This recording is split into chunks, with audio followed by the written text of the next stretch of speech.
How do you really understand the political heart of a place? Not from the news headlines, that's for sure. You do it with data. Today we're going deep into the blueprint of a single constituency, Mokokchung Town in Nagaland. Our purpose here is to find the ground truth of its governance, and in doing so, create a model that could be used anywhere. Let's begin. Every story in politics begins with the soil and the people who live on it. So before we get into a single number, let's just remember that behind all the data, there are real families, real lives, real communities. This is where politics truly begins and ends. And that really brings us to the core question, doesn't it?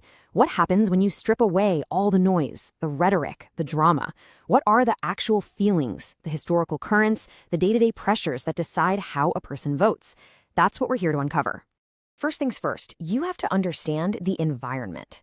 Long before anyone even thinks about a voting booth, there's this complex web of political, economic, and social forces already shaping their world.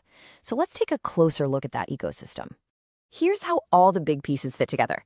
Politically, you've got the NDA's dominance at the state level.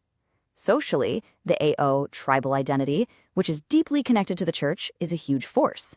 And now technology, especially WhatsApp and Facebook, ties it all together, creating this incredibly fast-moving digital space where opinions are formed.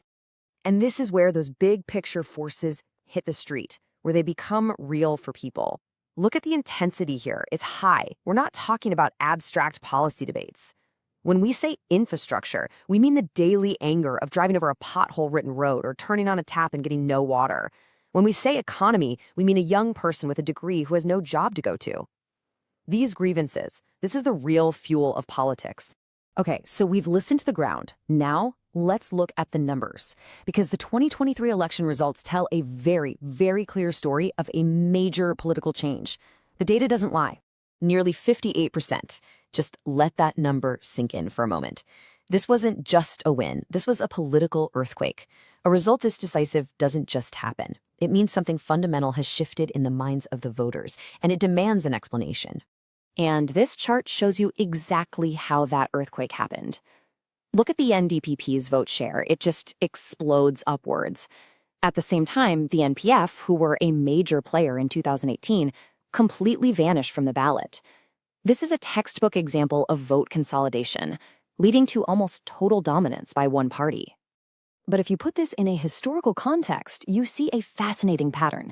This constituency has never stood still. Back in '93, it was all INC. A decade later, the NPF surged. Now it's the NDPP. The most important lesson here, political dominance in Mokokchung Town has a shelf life. The voters have a long memory. Now, as we move from the what to the why, it's important we ground ourselves in a core principle. Political conversation carries a real responsibility. It must be informed by facts, it has to contribute constructively, and it must always, always uphold the dignity of everyone involved. That's the standard we have to hold ourselves to. So we've seen what happened through the numbers and the history. Now we have to dig into the why.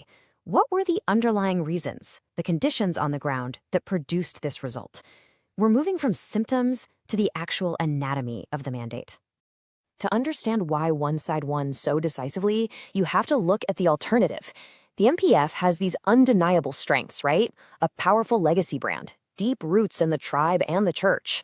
But that solid foundation has developed cracks, organizational decay, workers who've lost heart, and a public perception of being stuck in the past. So this presents a very clear picture of the political chessboard. The opportunities are right there. You can tap into any voter frustration, you can mobilize the powerful sense of identity, and there are digital channels that nobody is using effectively. But the path isn't easy. The threats are just as real, especially a ruling alliance that is very well funded. So with this complex picture, what is the way forward? This is where we move from just diagnosing the problem to laying out an actionable blueprint, a real plan for any political group that wants to rebuild trust and actually serve the people. And at the heart of this blueprint is what the source material calls the Chattarmukha doctrine. Chattarmukha, it means four-faced. And the idea is both simple and incredibly powerful. You can't just fix one part of a political organization and expect results. You need a single, integrated strategy where everything is aligned toward one goal, earning public trust. And here are those four faces. First, the electoral face. That's your ground game. Second, the organizational face. the health of your party machine. Third, the narrative, the story you tell people. And fourth, the resource face, how you fuel the entire effort. If one of these is weak, the whole structure suffers. So let's make this practical. On the ground, this isn't about grand gestures. It's about a disciplined focus on the 5 major wards. It's about the hard work of rebuilding your booth committees, using data to find voters you can persuade, and showing up with things that people actually need, like medical camps. That's how you build real goodwill. And on the story you tell, it has to be simple. It has to connect to daily life. You don't talk about economic policy, you show pictures of the potholes, and you talk about the power cuts. Then you use the tools that are already in everyone's hands, WhatsApp, Facebook, to get that message out, especially to young people. A slogan like this could be the anchor for that entire story. It connects on 3 levels: identity, IO voice, a concrete promise, local development, and a core value, clean governance. It's simple, it's direct, and it's very powerful. And this is how you turn a strategy into a reality, a 90-day plan. This brings discipline. It breaks down the enormous task of rebuilding into focused, manageable stages, from the initial assessment right down to getting out the vote on election day. Right. We've gone from the ground reality to the hard data and through a potential blueprint for action. Let's now bring all of this together and define the critical path forward for any leader or party that wants to earn the mandate of the people here. So what's the bottom line? It really comes down to this. 1. Be absolutely relentless about local issues, roads, water, jobs. 2. Give young people a real vision for their future. 3. Find a way to unite all the dissatisfied voices. And 4. When your opponents make claims, respond with facts, not just rhetoric. And as we talk about using data and digital tools in modern politics, we have to add one more non-negotiable principle. In this digital age, respecting a voter's privacy and their consent isn't just good practice. It is a legal requirement.